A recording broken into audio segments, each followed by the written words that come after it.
Hello, I'm Rida Fakhri. Healthcare is one of the most hotly contested issues in this year's US presidential campaign. Most people in the country agree that the healthcare system is broken, but there's little agreement on how to fix it. 47 million Americans don't have health insurance, and if you don't have insurance or plenty of money, you can't get reliable care. Only the poorest of the poor, those classified as living below the poverty line, are covered by government insurance. Everyone else falls through the cracks. The ill often wait until they're so sick that they're brought to emergency rooms which must provide treatment. Different states have tried to pick up the slack, creating a patchwork of solutions. We the people traveled to the Denver Health Facility in Colorado. It has been established as the city's primary safety net for medical care. The goal is to provide even those without insurance with stable health care. But is this the best model for the rest of the nation? My tonsils are really red, and there's actually a red dot above them. So I check my tonsils at least once a week because they're swollen, and they've been swollen for like 6 months from January to July, and there's still no resolution. I'm 23 years old, and about a year and a half ago, I graduated from Texas A&M University with a BA in biology and a minor in anthropology. I work as a caregiver for infants at a school that encourages early childhood development, basically. And I don't qualify for welfare or Medicaid or Medicare or any of those, so I'm kind of in the middle of it. As a single woman in my 20s, I have a degree, but I'm not working at a job that supplies health insurance.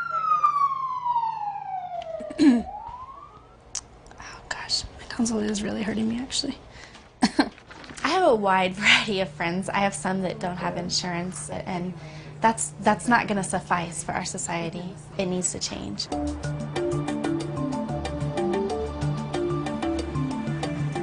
Hi, Sarah. It's Jeremy Long in urgent care.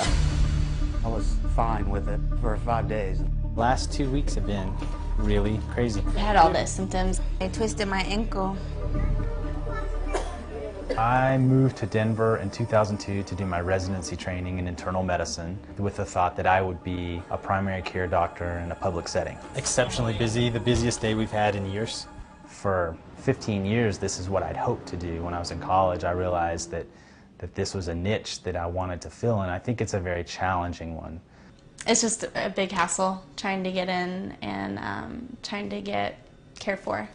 This is her second visit. She was seen for strep throat, and interestingly, her rapid test that we do and rely on here was negative. I usually am on my parents' insurance, but it's just now that I'm 23, it's not covering me, and so I have to figure out what I'm going to do on my own, and I don't have a job that is giving me the benefits that I need, and the healthcare system isn't really helping. And I don't know, unless you're completely poor where you're getting medical aid or you have a job that's taking care of you, you're just kind of out of luck. Denver Health is what is called a safety net institution, and it's here for people who can't pay for their health care, who are uninsured. Last year alone, 40% of all our charges were to people who couldn't pay us. We have safety net programs, we have safety net hospitals. The problem is the distance between what people would consider first-line coverage and the safety net. Yes. Hi. Hi, Dr. Long. Nice to meet you. In order to qualify for a public program like Medicaid or Medicare, you either have to be disabled for a long period of time or actually be very poor. If you look historically at the cost of health insurance, around World War II, it was a benefit. So an employer could provide it. It was a way of competing with other employers. Healthcare is something that is an issue to me as far as wanting that and desiring that. But I also know it's a very complicated process, and you can't just say you're going to do healthcare without really coming up with a plan and a design. We have a plan. We are ready to implement it to make health care affordable and available to all Americans. There are many aspects of this proposal. One of them is to provide every American family with a $5,000 refundable tax credit that they can take and acquire insurance any place they want to in America. I'm a new patient with Denver Health, and I haven't been able to get in with a primary care because there's only a limited amount of spots. If I had health insurance, I would just simply call up the provider that would take my health insurance and probably be in within a week. You know, I've been dealing with this for the last 3 to 4 months, and really I think I've been telling myself I'm just tired because it's, you know, been a hard winter, or, you know, it's just allergies. But if I had health insurance, I would have just gone to the doctor already. In our urgent care clinic, where we might see 100 or, like last Wednesday, 118 patients during a day, you know, perhaps 40 or more of those patients are uninsured. And on certain days, that's even higher. Ms. Salazar. Yeah. I'm Dr. Long.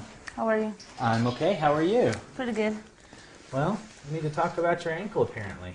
For the past couple of days, I've been trying to get seen, and it's been a big deal, but I'm here now, so I need to know if it's broken, sprained, I mean, I don't know. Exactly. We're going to figure it out. We're going to do our best. There are a lot of patients in Denver County and the surrounding area who know that they can come to Denver Health for care, that they will be treated for urgent illnesses. There's a decent chance that this is just a sprain, like you were saying, but you know, I think it'd probably be the best thing to do to just check some x-rays. The number one problem we have is the high cost of medical care. I need to know, you know, is it really worth an extra $200 or more on the bill that they're going to receive to get blood work or an x-ray, and it's a challenge. And the cost and also the social stigma of having to come in and say, I can't pay for this, I don't have insurance, but I need care. That's a barrier for people. It's kind of one of those things where you decide, is it worth the energy at the moment, or should I try to tough it out? I've been blessed in that nothing too major has happened to me, but it's still draining physically and just hard.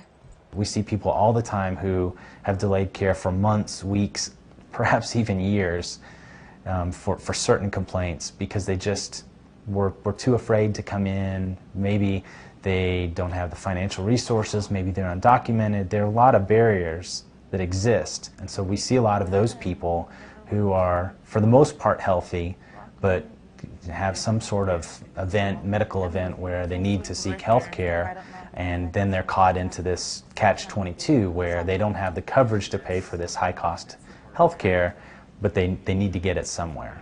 Going to the doctor is not the first option for me, ever. It doesn't feel like it's bad, it's just my tonsils, and just not feeling like I'm a priority. And when you're sick, you're in need, and you want somebody to take care of you. And the last thing you should feel is that nobody wants to take care of you, or that you're kind of tossed to the side.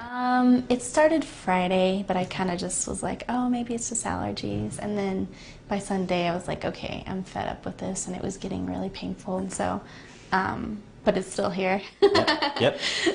People treat you differently when you have health insurance. There is no destiny that we cannot fulfill. Our new American majority can end the outrage of unaffordable, unavailable health care in our time. We can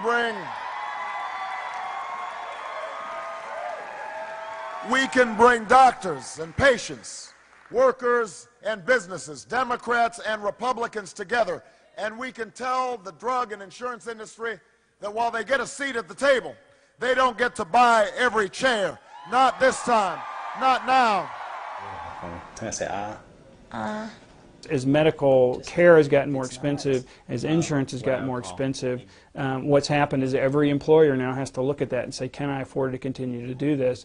And the answer for many of them is no. So the number of employers offering health insurance to their employee drops every single year and has for the last 25 years.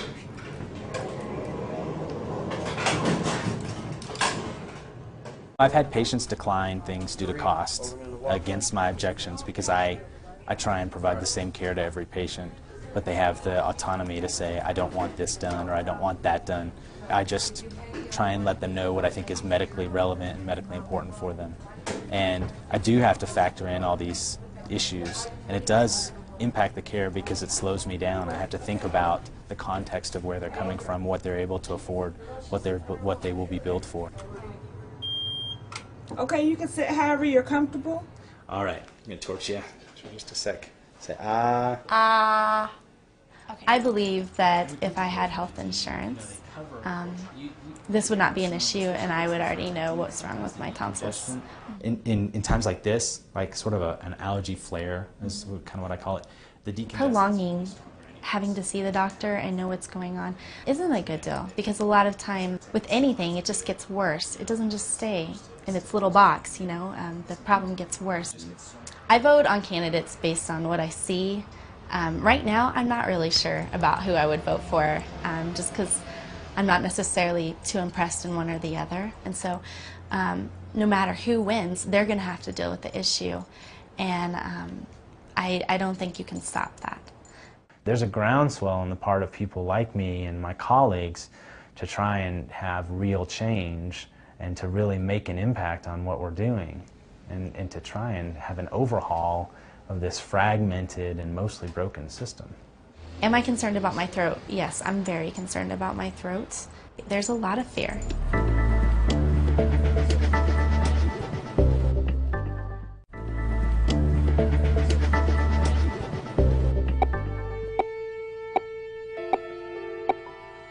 In this country, we think of healthcare as a right, but it really isn't. It's a privilege at this point.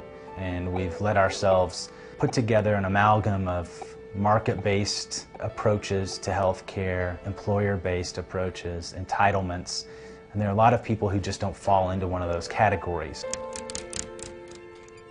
On February 29th is when I had my surgery, and I knew that that would be the last time I would ever talk again. If I had gotten it diagnosed a year and a half earlier, I would still been able to have a normal life.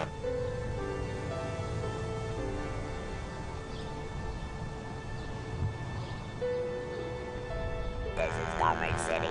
We're right on the 59th of Magnolia, and I've grown up here all my life. I left to live in this house. I was going to try to buy it and make it my own, but right now I have to live in Denver. Denver Health has open doors, but only if you live in Denver County. If you live 5 feet outside of Denver County, there's no option like Denver Health. You're on your own. About a year ago, April, I'd been having a lot of trouble swallowing. I thought I had something in my throat. Every time I went to a doctor, they could not do anything for me because of the fact I didn't have insurance anymore. I was working 40 hours a week, working hard. I've always worked well. In the meantime, I'm just getting sicker and sicker and sicker. It was about 14 months before when I first started feeling that I was sick. But after it was 14 months later when I finally got help. And finally I had to end up changing my address and moving to Denver so that I could get help from Denver Health. She tried virtually everyone in the metropolitan area. So I'm seeing her at a very advanced stage in her cancer. However, I immediately contacted one of our ear, nose, throat doctors, and he saw her that afternoon, scoped her. By the next week, she was having her surgery. But this is someone who fell through so many cracks, it just makes you angry. And that's the type of situation I see, is people just can't get what they need. And if you delay care for something like that, or diabetes, or hardening of the arteries, as patients think of it, you could die without getting the care that you need, or you might receive it at such a late stage that it makes a huge difference. So right now the cost of private insurance in the United States for a family of 4 is somewhere around $12,500. The average family in the United States lives on about $48,000 a year. So what you're asking a typical family without health insurance, without help from employers, to spend 25% of their gross income on health insurance in order to cover the family. And simply, that's unaffordable. I couldn't get the biopsy because I didn't have enough money, so I had to end up with donations. My family put donations out all over Commerce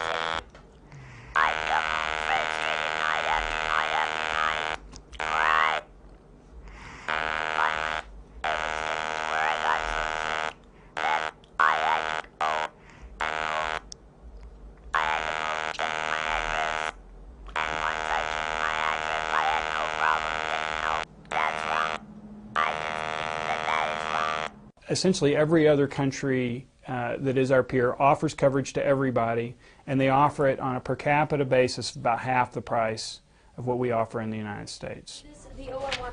Probably the biggest factor is just the efficiency of the system. So the estimates are that we spend about 31% of the total healthcare dollar in the United States on administrative costs.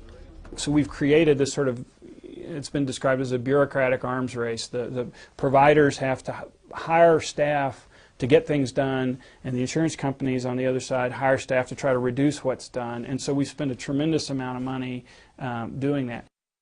I have this picture. I had to film left in the camera, and I was going to take it up and have it done, and I thought, well, why waste 15 pounds? So I held it out, and I just did normal. That's the last time I would ever look like that. I still had a voice. I still had a neck. I still look like a normal person. They made my neck is now right to leave, and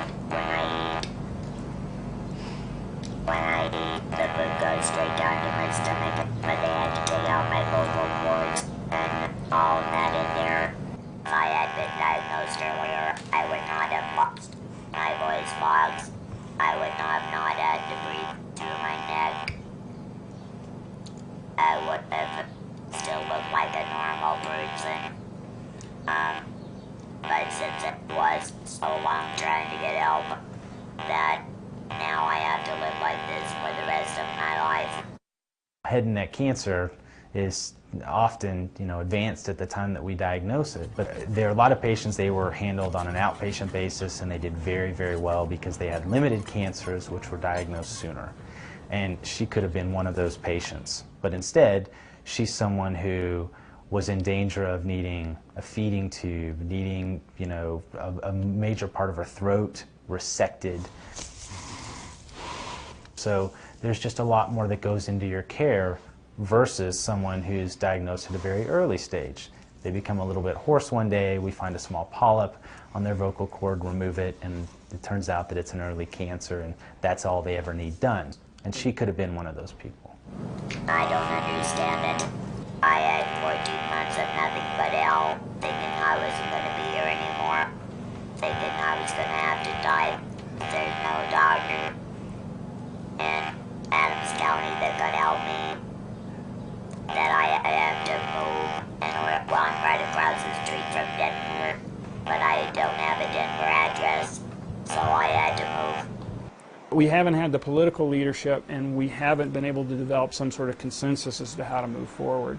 It is completely crazy, and I don't think anybody who was designing a healthcare system and started to say, what is it we want to accomplish with a healthcare system, would design the system we have. And so, to some degree, it's a series of sort of historical accidents that we have the system we do.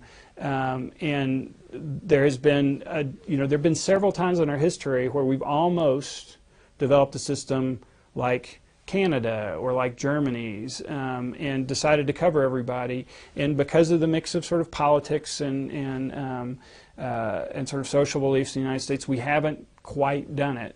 We'll see you later. All right. It's inevitable that we change, because our current system is completely unsustainable. We have a situation where 1 million to 1.5 million Americans every year are forced off of insurance rolls. The number of people who have inadequate insurance goes up by 1 to 2 million a year, and that may even be accelerating. So we have this bizarre formula where we have the most expensive healthcare system in the world. We spend more on it every year to buy less and less, and you look at those trends, it's unsustainable. That is why I've put forward a plan that says everybody will be able to get health care that is at least as good as the health care I have as a member of Congress. Someone like me working in urgent care, trying to do what I do as a part of this system, has a lot of chips stacked against me, because there's so many incentives to not provide the care that we're so desperately trying to do. I just need a signature from you. Absolutely. One of the fundamental problems is that the market-based component of our healthcare system drives a lot of what we're able to do in terms of healthcare reform.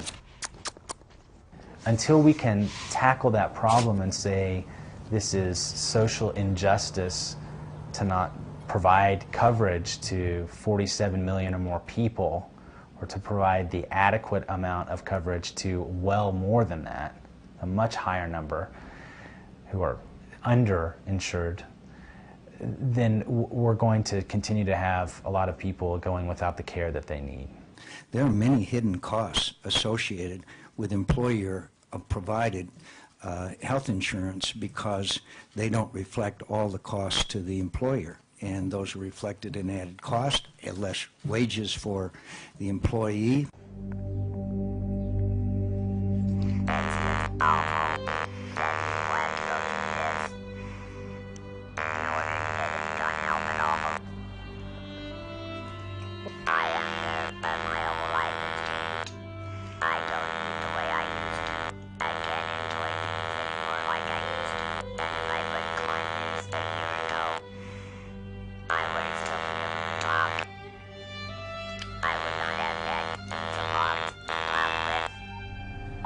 The polls say that Americans, a large percentage, are ready for major overhaul of the healthcare system. I have to believe we're very close to the tipping point.